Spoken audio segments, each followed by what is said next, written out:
Pride and Prejudice, Chapter 2. Mr. Bennet was among the earliest of those who waited on Mr. Bingley. He had always intended to visit him, though to the last always assuring his wife that he should not go, until the evening after the visit was paid and she had no knowledge of it. It was then disclosed in the following manner. Observing his second daughter employed in a trimming hat, he suddenly addressed her with, "I hope Mr. Bingley will like it, Lizzie." "We're not in a way to know what Mr. Bingley likes," said her mother, resentfully, "since we're not to visit." "But you forget, mamma," said Elizabeth, "that we shall meet him at the assemblies, and that Mrs. Long has promised to introduce him." "I do not believe Miss Long will do in such thing. She has two nieces of her own. She's a selfish, hypocritical woman, and I have no opinion of her." "No more have I," said Mr. Bennet, "and I am glad to find that you do not depend on her serving you." Mrs. Bennet deigned not to make any reply, but unable to contain herself, began scolding one of her daughters. "Don't keep coughing so, Kitty. For heaven's sake, have a little compassion on my nerves. You tear them to pieces." "Kitty has no discretion in her coughs," said her father. "She times them ill." "I do not cough on my own amusement," replied Kitty, fretfully. "When is your next ball to be, Lizzie?" "Tomorrow fortnight." "Eh, so it is," cried her mother. "And Mrs. Long doesn't come back till the day before, so it will be impossible for her to introduce him, for she will not know him herself." "Then, my dear, you may have the advantage of your friend and introduce Mr. Bingley to her." "Impossible, Mr. Bennet, impossible. When I am not acquainted with him myself, how can you be so teasing?" "I honor your circumspection. A fortnight's acquaintance is certainly very little. One can't know what a man really is by the end of a fortnight. But if we do not venture, somebody else will.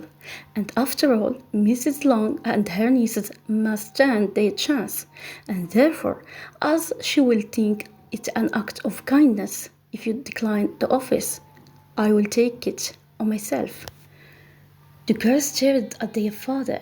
Mrs. Bennet said only, "Nonsense, nonsense."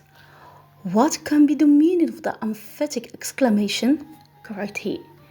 "Do you consider the forms of introduction and the stress that is laid on them as nonsense? I can't quite agree with you there. What say you, Mary? For you are a young lady of deep reflection, I know, and read great books and make extracts." Mary wished to say something sensible, but knew not how. "While Mary is adjusting her ideas," he continued, "let us return to Mr. Bingley." "I am sick of Mr. Bingley," cried his wife. "I am sorry to hear that. But why did you not tell me so before? If I had known as much this morning, I certainly would not have called on him. It is very unlucky, but as I have actually paid the visit, we can't escape the acquaintance now." The astonishment of the ladies was just what he wished, that of Mrs. Bennet perhaps surpassing the rest, though when the first tumult of joy was over, she began to declare that it was what she had expected all the while.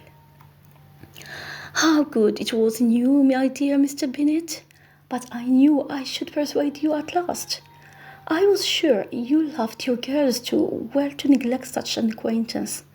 Well, how pleased I am!